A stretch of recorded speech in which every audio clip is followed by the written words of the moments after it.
still remember what the old shopkeeper told me when I bought my painting supplies in that coastal town.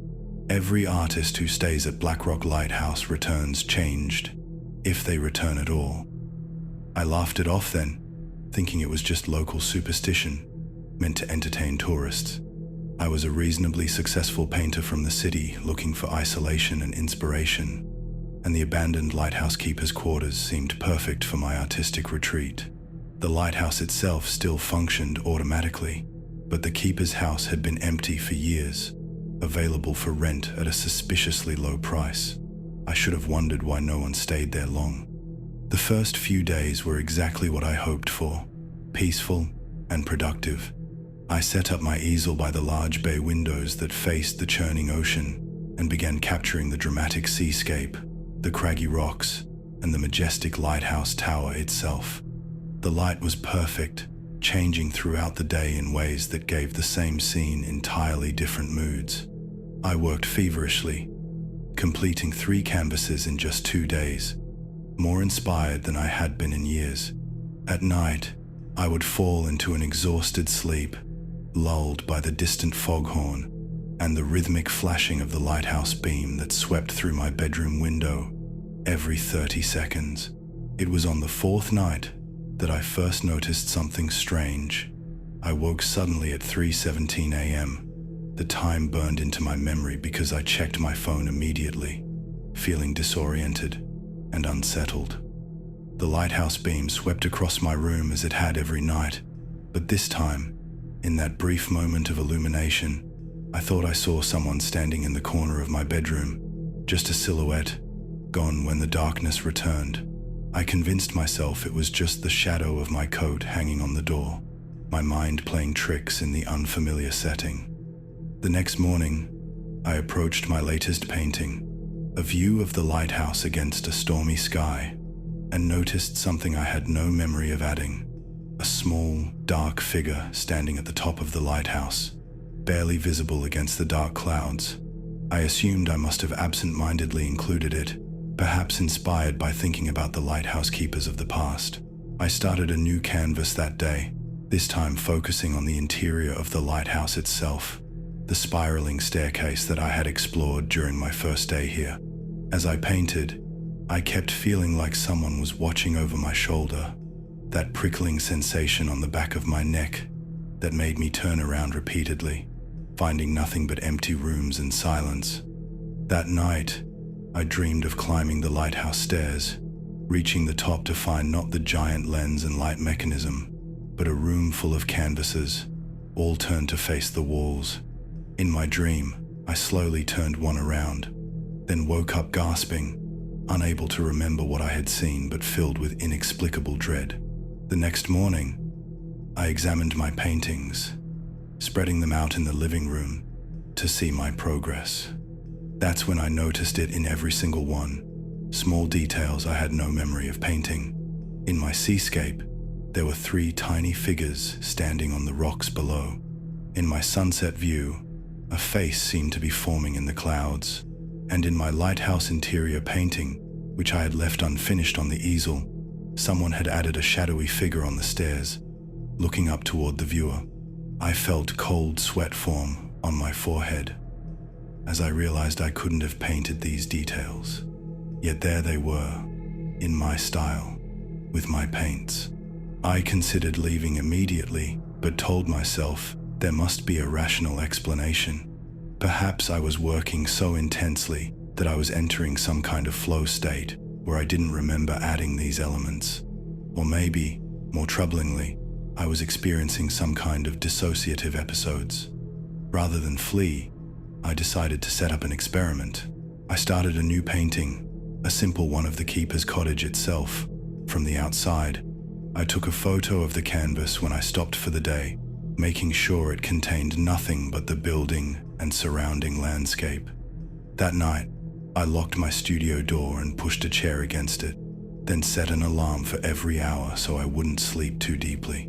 At 3:17 a.m., the same time as before, my alarm went off, and as I reached to silence it, I heard a distinct sound from behind the studio door, the wet sound of a paintbrush on canvas. Heart pounding, I grabbed my phone as a light and approached the door, listening. The sounds continued, delicate strokes, and the occasional clink of a brush against a water jar. I removed the chair silently and turned the knob, flinging the door open and turning on the light in one motion. The room was empty, but my painting had changed.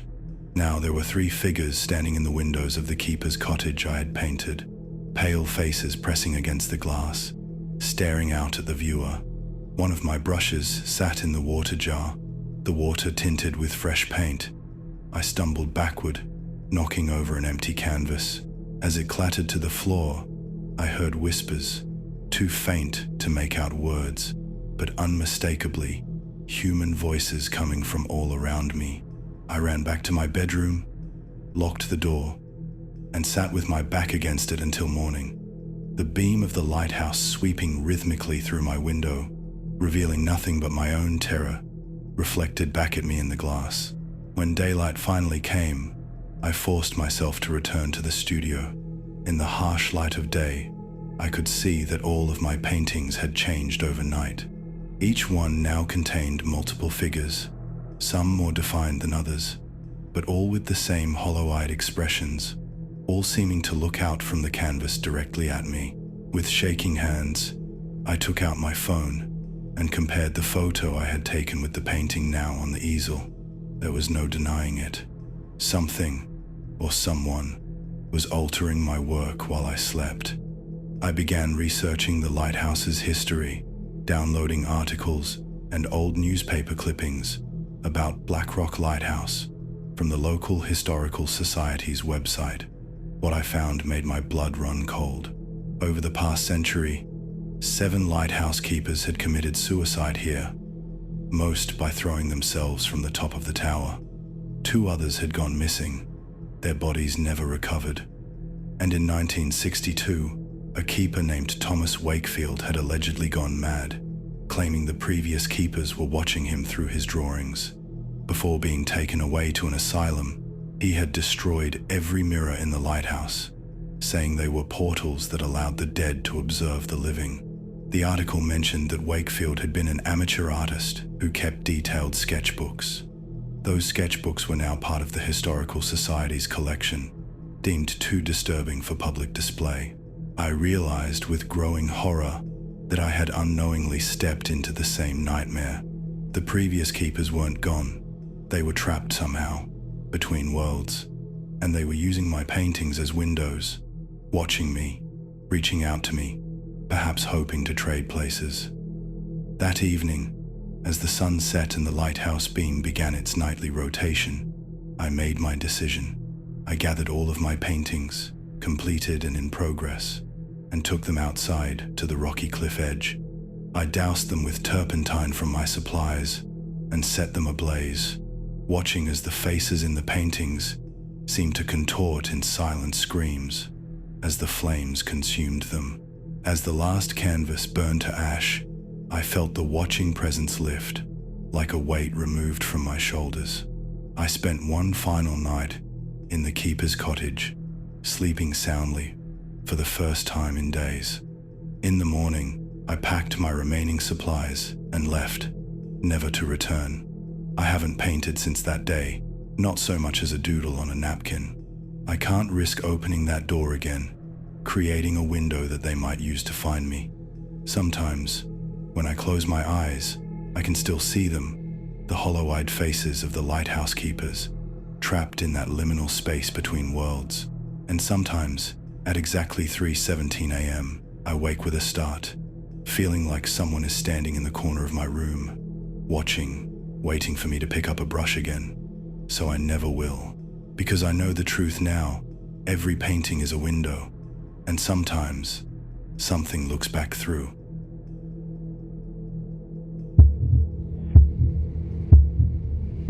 I still remember that night like it was yesterday, the way the storm clouds gathered over St. Helena's Point, turning the afternoon sky into an angry mass of churning grey. I had been the lighthouse keeper for nearly 15 years by then, and had weathered countless storms from within those stone walls. But something about this one felt different. The barometer had dropped faster than I had ever seen, and the waves were already crashing against the rocks with such violence that spray reached the windows of the lighthouse itself, nearly 100 feet above the shoreline. The radio had warned of a Category 4 hurricane, but this was something else entirely, something primal and wrathful, as though the sea itself had developed a grudge against the land. I remember thinking to myself, as I secured the windows and doors, if anyone is out there on the water tonight, may God have mercy on their souls, because the sea certainly will not. Little did I know then that mercy was in short supply that night, and that the dead do not always rest quietly beneath the waves, especially when the boundary between our world and theirs grows thin during the darkest storms. The worst of it hit just after sunset, winds howling like tortured spirits while I tended to the great lamp that cast its warning beam across 20 miles of treacherous water. The mechanism had been acting up all day, the rotation slightly off-kilter, which meant I had to manually adjust it every half hour to ensure the light remained steady. Each time I climbed the spiral staircase to the lamp room, the windows rattled so violently, I feared they might shatter, letting in the full fury of the tempest. By midnight, exhaustion had set in, my muscles aching from the constant tension of listening to the storm's assault on my sanctuary.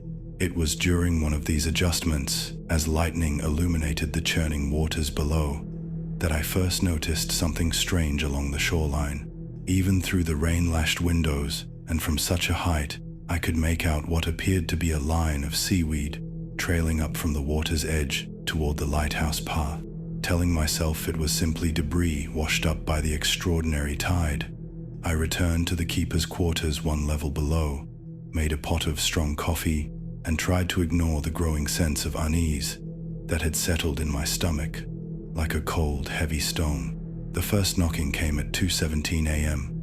I remember checking my watch in disbelief, certain that no living soul could possibly be outside in such conditions. 3 firm knocks, evenly spaced, too deliberate to be debris blown against the door by the wind.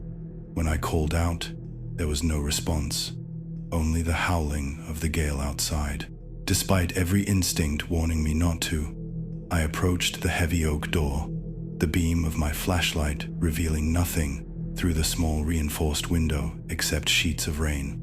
The second series of knocks came just as my hand touched the lock, louder this time, more insistent, and I swear I heard something else beneath them, a sound like water gurgling from a throat long filled with it. My hand froze on the lock, and that's when I noticed the water seeping in beneath the door. Not the clear rainwater I would expect, but dark, brackish seawater that smelled of rot and decay. The beam of my flashlight caught something else then, a handprint on the window, not pressed against it from outside, but formed in what looked like wet seaweed, dripping slowly down the glass. A voice came then, barely audible above the storm. "We know you're in there, Keeper. We saw your light. Let us in. We're so cold, so very cold, and have been for so very long." By the time dawn finally broke, I had barricaded myself in the lamp room, using everything I could move to block the spiral staircase. The knocking had continued throughout the night, moving from the main door to every window in turn, accompanied by voices that spoke with the sound of water-filling lungs, sometimes pleading, sometimes threatening, but always demanding entry. They told me their names, recited the dates of their drownings, some from shipwrecks I recognized from the lighthouse records going back centuries, others so ancient they mentioned vessels I had never heard of.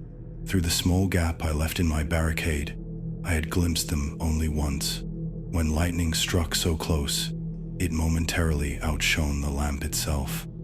They stood on the gallery outside, a dozen or more figures in tattered clothing from various eras, their skin the color of fish bellies that had never seen the sun, hair like tangled seaweed plastered to bloated skulls, and eyes, God help me, eyes like clouded marbles that somehow still burned with hatred for the light that had failed to save them, and for the keeper who tended it.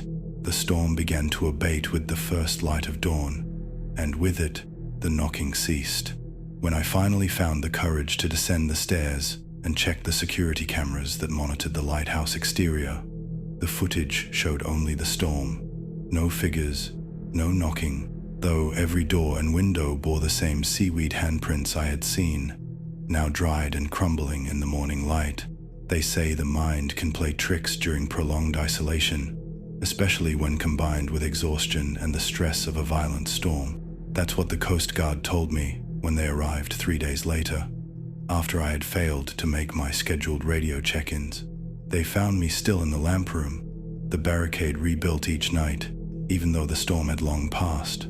My logbook filled with increasingly desperate entries documenting the knocking that returned with each sunset, growing louder and more frantic as the drowned sailors' patience wore thin. The medical examiner later determined I was suffering from extreme sleep deprivation and possible hallucinations brought on by exposure to mold that had developed in the lighthouse's lower levels after storm damage let seawater in. The physical evidence they couldn't explain away so easily. The handprints, the deep gouges in the oak door that looked as though someone had clawed at it for hours, with something harder than human nails, and the strange barnacle-like growths that had appeared on the outer walls, forming a pattern that looked disturbingly like words in a language no one recognized. I left the lighthouse service after that, moved inland as far from the sea as I could manage, but I still wake up some nights to the sound of knocking, still smell that distinctive odor of brine and decay, still see those pale, bloated faces pressed against my window, watching, waiting. The Coast Guard installed an automated system in that lighthouse the following year.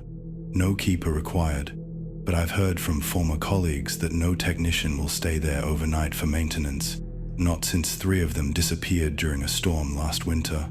The only clue to their fate, a trail of wet footprints leading from the shore to the lighthouse door, and then, inexplicably, back to the sea.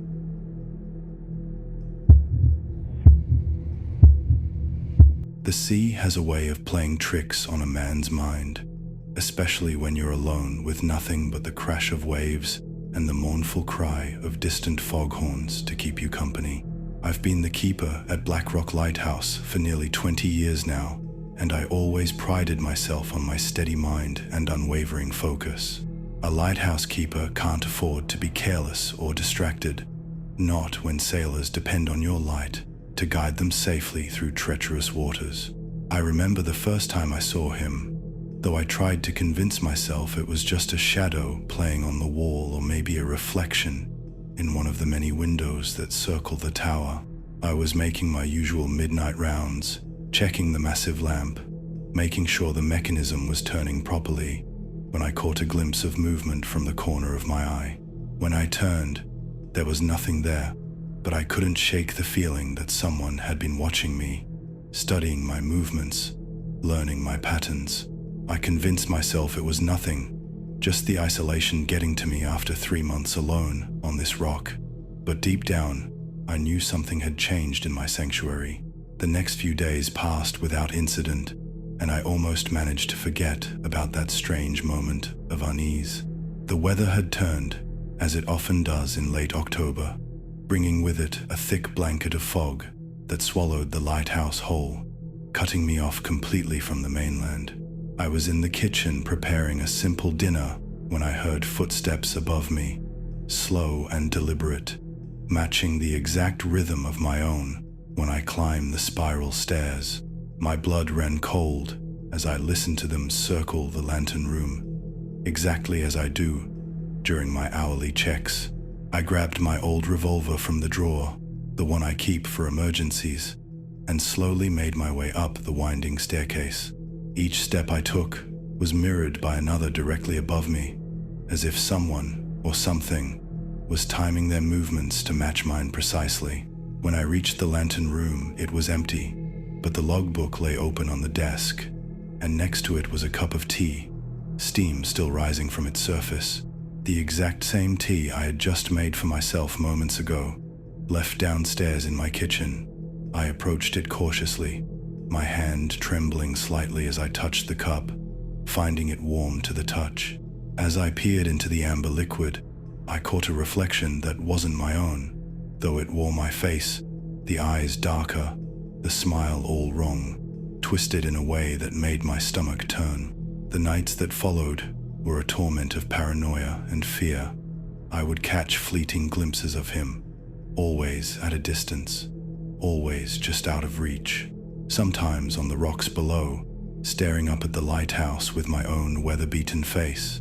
Other times in the windows of the keeper's cottage, watching me as I went about my duties. What disturbed me most was how he seemed to anticipate my every move, appearing in places moments before I arrived there myself. The fog persisted, unusually thick even for this time of year, and with it came reports of ships veering dangerously close to the jagged rocks that surrounded the lighthouse. At first, I thought it was just the weather, making navigation difficult, but then one night I saw him. I was completing my rounds when the beam of light swept across the gallery outside, and there he was, standing at the railing, looking exactly like me down to the scar on my left hand from an old fishing accident. He was waving a lantern, guiding a distant ship, not away from danger, but directly toward it. I shouted and banged on the glass, but he turned to look at me with a cold, emotionless stare that froze the words in my throat. The ship changed course, following his false light, and I could only watch in horror as it struck the hidden reef with a sickening crack that echoed across the water like the breaking of bones. After that night, I knew I had to stop him, this dark reflection of myself that seemed bent on using my position, my responsibility, to lure ships to their doom. I set traps throughout the lighthouse, tripwires connected to bells that would alert me to his presence, but somehow he always knew, always avoided them with an eerie prescience that suggested he knew my thoughts before I did. I began to question my own sanity, wondering if perhaps the isolation had finally broken me, until the night I found footprints in the wet sand of the shore, leading away from the water, exact matches to my own boots, but somehow slightly deeper, as if whoever, or whatever, made them carried a heavier burden than I did. That same night, I heard a scratching at my bedroom door, soft at first, then increasingly frantic, like someone desperate to get in. I lay paralyzed in my bed, watching as the handle slowly turned, though I had locked it securely before retiring.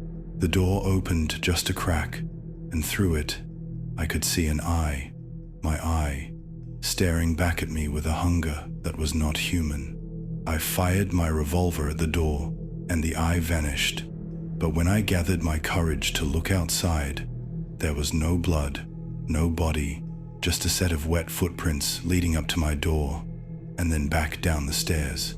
The breaking point came yesterday, or maybe it was the day before. Time has become fluid here, reality bending like the light through the great lens above. I had fallen into an exhausted sleep at my post, something I had never done in all my years of service. I dreamed I was standing on the gallery, looking out at a sea of fog, when I felt hands on my back, strong hands, pushing me toward the railing. I woke with a start to find myself outside, on the narrow walkway that circles the lantern room, my night clothes soaked through with sea spray.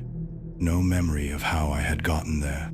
The door back inside was locked, and through the glass, I could see him, sitting at my desk, writing in my logbook with my hand, wearing my face like an ill-fitting mask.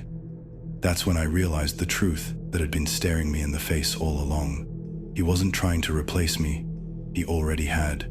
I was the reflection now, the echo, the shadow cast by a darker presence that had always lived inside me, feeding on my loneliness and isolation until it grew strong enough to take physical form. As I stand here now writing this final entry, I can see him moving about below, tending to the light, performing my duties with meticulous care, except when ships draw near, when he dims the light just enough to confuse their navigators, to draw them closer to the rocks. Tonight, I will confront him one last time, and one of us will remain to tend the light.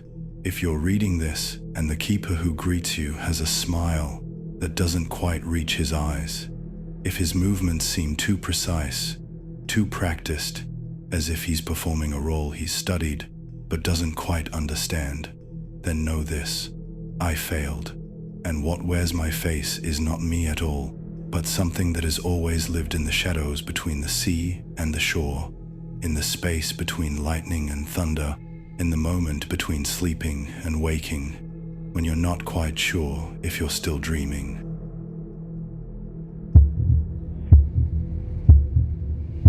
When you grow up in a coastal town like Black Rock Bay, you learn to live with the sea's moods, but nothing prepares you for its darkest secrets. My grandmother always warned me, the sea gives, the sea takes, but sometimes what it takes refuses to stay gone. I never understood what she meant until that fateful night I spent at Storm's Edge Lighthouse during the worst hurricane in 50 years. I had always been fascinated by the legend of Adam Fripp and his daughter Caroline, the lighthouse keeper who fell to his death during a violent storm, and the devoted daughter who kept the light burning for days afterward until she collapsed from exhaustion. The locals called her ghost the Blue Lady, saying she appeared during the worst storms, her spectral form casting an eerie blue glow from the lighthouse tower, while unexplained phone calls and flickering lights were always attributed to her restless spirit. It was just folklore to me, something to scare tourists and children, until I took that summer job as a maintenance worker at the now automated lighthouse, and found myself trapped there when Hurricane Eleanor hit without warning, cutting off all power and communication to the mainland, leaving me alone with nothing but howling winds and the lighthouse's ancient emergency generator that hummed with a rhythm that sometimes sounded disturbingly like a woman softly singing. The first night wasn't so bad, just the usual storm sounds, the waves crashing against the rocks below with thunderous force, the wind screaming around the tower's curved walls like a banshee, and the occasional groan of the old structure as it weathered yet another tempest. I had enough supplies to last a week, a battery-powered radio that picked up nothing but static, and a flashlight with extra batteries. So I told myself there was nothing to worry about, that I'd ride out the storm and be rescued once it passed. But then came the first sign that something wasn't right, the soft, almost imperceptible sound of footsteps on the spiral staircase leading up to the lamp room. I convinced myself it was just the wind playing tricks, the old wood settling, or maybe a small animal that had found its way inside seeking shelter. But deep down, I knew better. I knew I was completely alone in that lighthouse, or at least I should have been.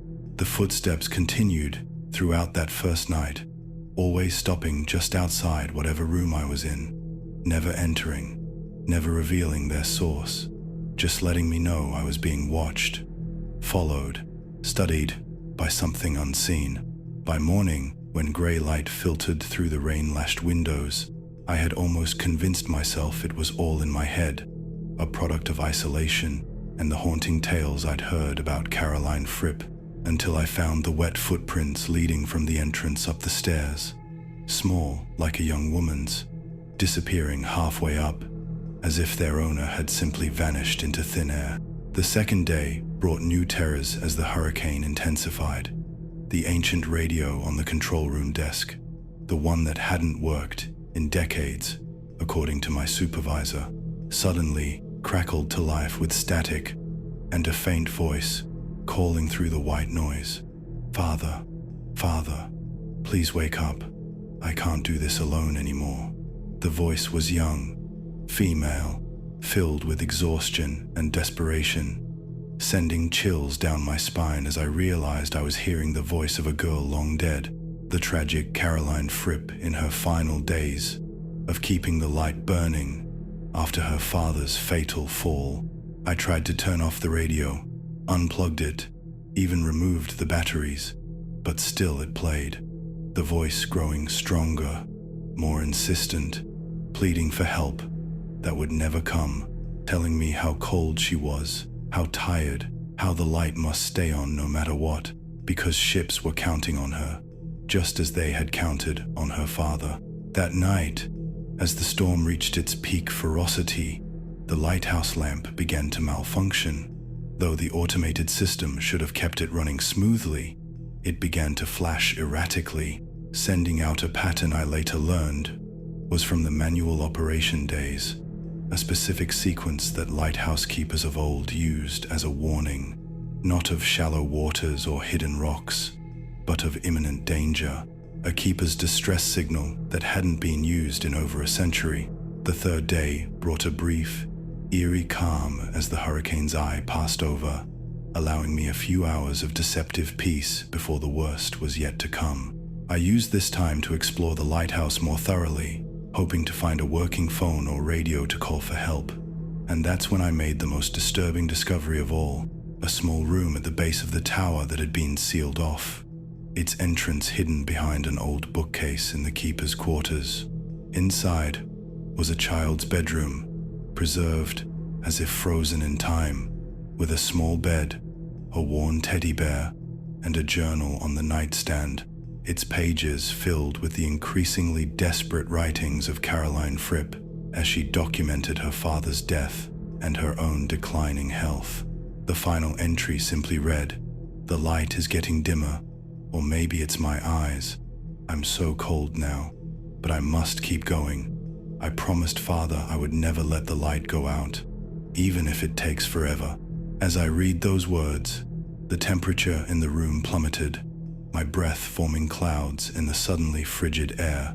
And when I looked up from the journal, I saw her standing in the doorway, a young woman in a faded blue dress, her skin pale as moonlight, her eyes hollow yet somehow filled with both determination and infinite sadness, her form translucent but undeniably present, water dripping from her clothes and hair, as if she had just been pulled from the sea, forming a small puddle at her feet that matched the mysterious footprints I had found earlier. The final night of the storm brought everything to its terrifying climax, as the Blue Lady's presence became impossible to ignore or rationalize away.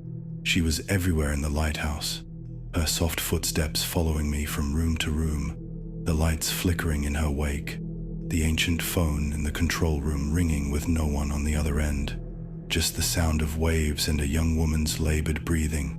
As midnight approached, I found myself drawn inexorably up the spiral staircase to the lamp room, where I discovered the modern electric light had failed completely, replaced by the original oil lamp mechanism that should have been nothing more than a museum piece. Yet here it was, burning brightly, with Caroline Fripp's ghost tending it with single-minded devotion, her translucent hands adjusting the wick, her eyes never leaving the flame.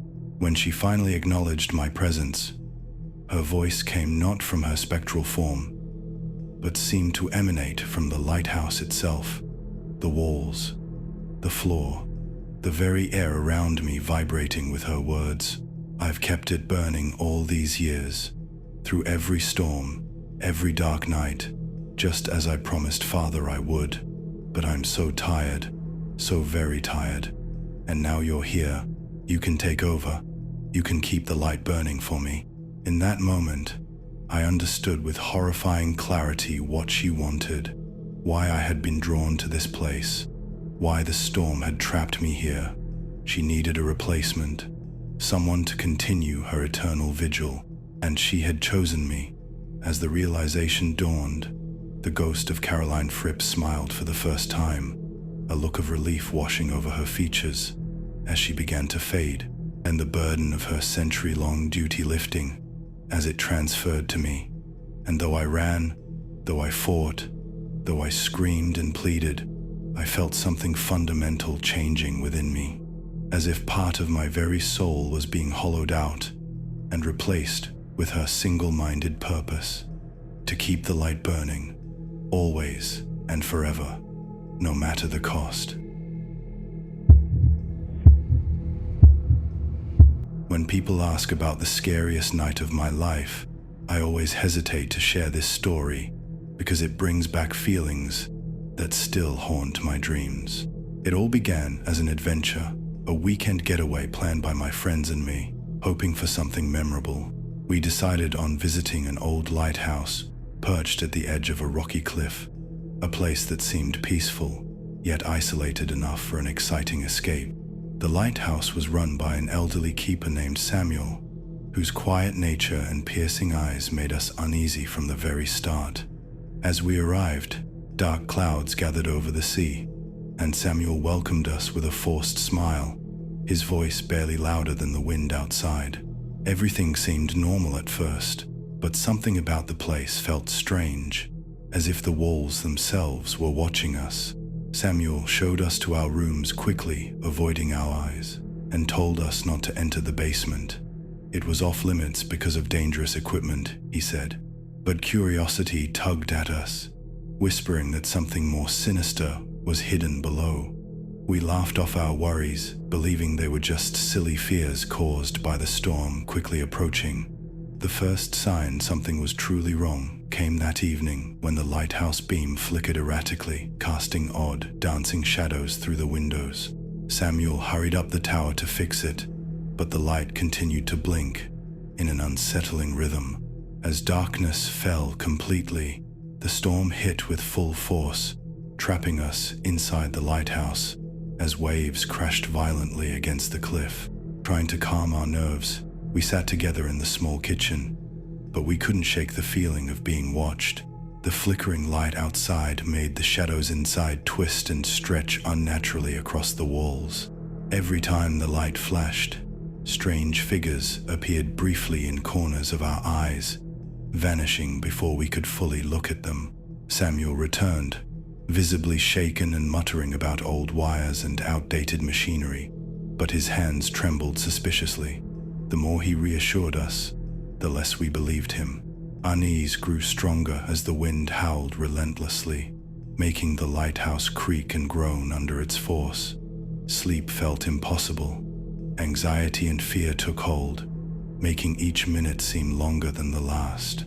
Unable to sleep, we found ourselves drawn to the forbidden basement door, noticing it was slightly ajar. Our curiosity won over fear, and we slowly descended the narrow staircase, the air growing colder with each step. The basement smelled of dampness and decay, and as we reached the bottom, our flashlights revealed horrifying truths hidden within the darkness. Old, rusted tools hung on blood-stained walls, chains lay scattered on the floor, and faded photographs showed countless visitors who had clearly never left. Fear surged through me as I recognized Samuel's youthful face in the pictures, unchanged over decades, standing among people who all wore terrified expressions. A sudden gust blew out our flashlights, plunging us into pitch darkness.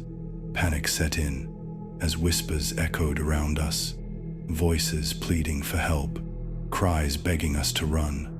The basement door slammed shut above us, sealing our fate with the secrets hidden below. Frantically, we called out, but only echoes of our own voices answered. Despair and dread wrapped around us, creating a terrifying realization that escape seemed impossible. Desperately, we stumbled around in darkness until one flashlight flickered back to life, illuminating a dusty journal on a table. Quickly flipping through its pages, we uncovered Samuel's sinister story. He had once been a trusted keeper, but had become twisted by loneliness and madness. Visitors who stumbled upon the lighthouse had been lured inside, only to be imprisoned, tormented, and ultimately silenced forever in the basement. Samuel believed their souls fueled the lighthouse, keeping it running even as storms threatened to destroy it. Suddenly, a harsh scream pierced the air above us. We raced up the stairs and burst through the basement door, discovering Samuel confronting ghostly apparitions swirling around him. They were the tortured souls he had trapped, now awakened by the storm and determined to seek revenge. Samuel begged us for help, his eyes filled with genuine terror. but it was far too late. The spirits closed in on him, their ghostly forms merging into one terrifying shadow, engulfing Samuel in darkness. His screams faded quickly, leaving only an unsettling silence that filled the room. The lighthouse trembled violently as the souls released their pent-up fury, shattering windows and extinguishing the flickering beacon forever. We fled into the stormy night, rain and wind whipping around us as we watched the lighthouse slowly crumble into the sea below. Samuel's dark secrets were finally laid bare, swallowed by the angry waves, never to haunt anyone again. Years later, the events of that night still linger vividly in my memory, reminding me how thin the line between sanity and madness truly is. Sometimes, when storms roll in and lightning flashes across the sky, I swear I still see shadows moving in the darkness, and I wonder if some secrets can ever truly be drowned. I've never spoken about that night openly again, fearing the memories would resurface even stronger, gripping me in terror as if it were yesterday. The haunting images of those lost souls and Samuel's desperate eyes remain burned into my mind, a constant reminder that some horrors are too real to forget.